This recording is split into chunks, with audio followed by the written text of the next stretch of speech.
La desnudez originaria. Se puede decir que el análisis de los primeros capítulos del Génesis nos obliga, en cierto sentido, a reconstruir los elementos constitutivos de la experiencia originaria del hombre. En este sentido, el texto yavista es una fuente peculiar por su carácter. Al hablar de las originarias experiencias humanas, tenemos en la mente no tanto su lejanía en el tiempo, cuanto más bien su significado fundante. Lo importante, pues, no es que estas experiencias pertenezcan a la prehistoria del hombre, a su prehistoria teológica, sino que estén siempre en la raíz de toda experiencia humana. Esto es verdad, aun cuando no se presta mucha atención a estas experiencias esenciales en el desarrollo ordinario de la existencia humana. Efectivamente, están tan entrelazadas con las cosas ordinarias de la vida que en general no nos damos cuenta de su carácter extraordinario. Según los análisis hechos hasta ahora, ya hemos podido percatarnos de que cuanto hemos llamado al comienzo revelación del cuerpo, nos ayuda de algún modo a descubrir lo extraordinario de esto que es ordinario.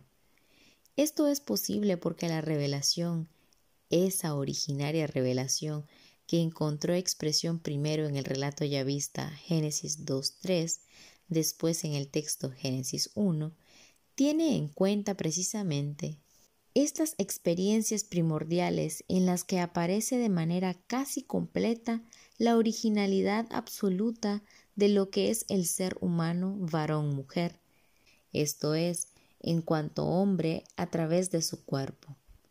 La experiencia humana del cuerpo, tal como la descubrimos en los textos bíblicos citados, se encuentra ciertamente en los umbrales de toda la experiencia histórica sucesiva. Sin embargo, parece apoyarse también sobre la profundidad ontológica tal que el hombre no la percibe en la propia vida cotidiana, aun cuando al mismo tiempo, y en cierto modo, la presupone y la postula como parte del proceso de la formación de la propia imagen. Sin esta reflexión introductoria, sería imposible precisar el significado de la desnudez originaria y afrontar el análisis de Génesis 2:25, que dice así: Estaban ambos desnudos, el varón y su mujer, sin avergonzarse de ello. A primera vista, la introducción de este detalle, aparentemente secundario, en el relato yavista de la creación del hombre, puede parecer algo inadecuado y desfasado. Cabría pensar que el lenguaje citado no puede sostener la comparación con lo que se trata en los versículos precedentes, y que en cierto sentido sobrepasa el contexto. Sin embargo, en un análisis profundo, este juicio no se mantiene.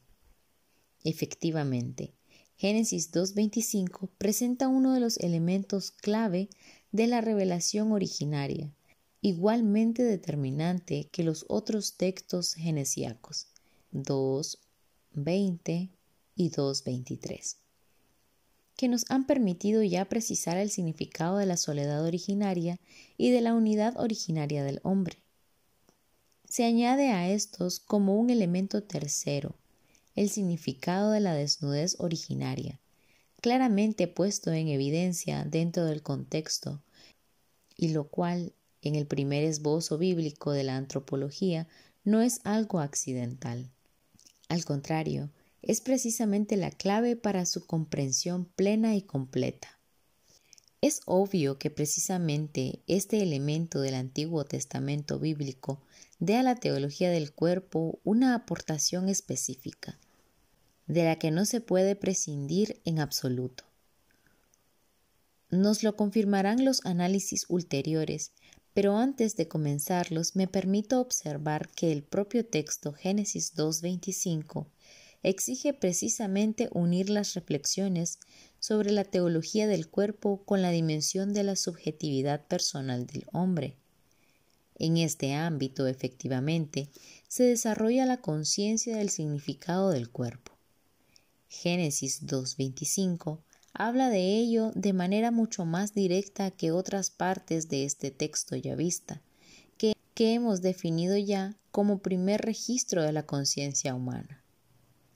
La frase según la cual los primeros seres humanos, varón y mujer, estaban desnudos y sin embargo no se avergonzaban de ello, describe indudablemente su estado de conciencia, más aún su experiencia recíproca del cuerpo.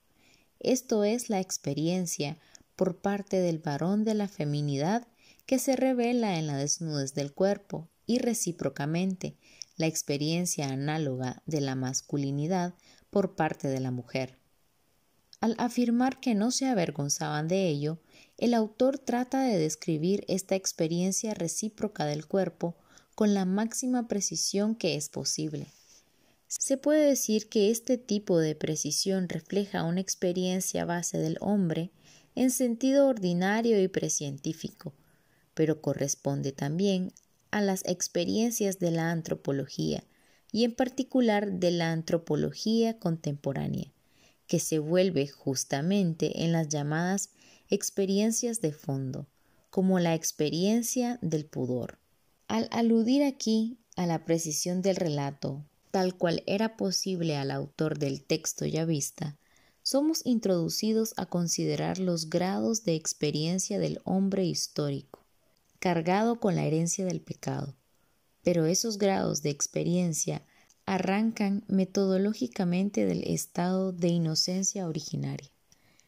Ya hemos constatado antes que al referirse al principio, sometido por nosotros aquí sucesivos análisis del contexto, Cristo establece indirectamente la idea de continuidad y de vinculación entre estos dos estados, como si nos permitiese retroceder del umbral de la situación de pecado histórico del hombre hasta su inocencia originaria.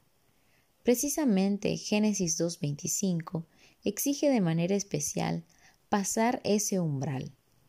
Es fácil observar cómo este paso, junto con el significado de la desnudez originaria inherente a él, se inserta en el conjunto del contexto de la narración yavista.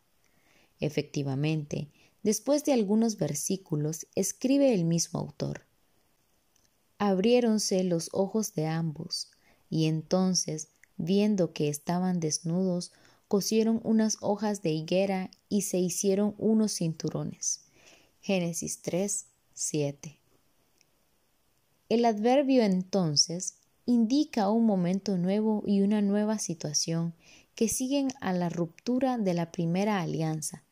Es una situación que sigue a la desilusión de la prueba unida al árbol de la ciencia, del bien y del mal, que al mismo tiempo constituía la primera prueba de obediencia, esto es, de escucha de la palabra en toda su verdad y de aceptación de amor según la plenitud de las exigencias de la voluntad creadora.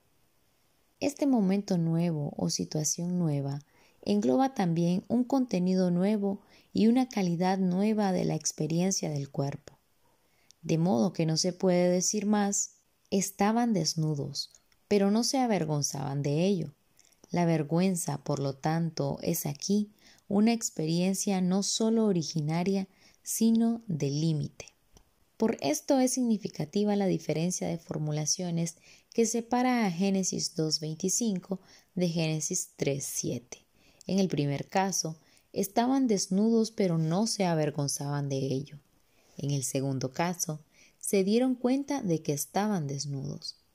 ¿Acaso quiere decirse con esto que en un primer tiempo no se habían dado cuenta de estar desnudos?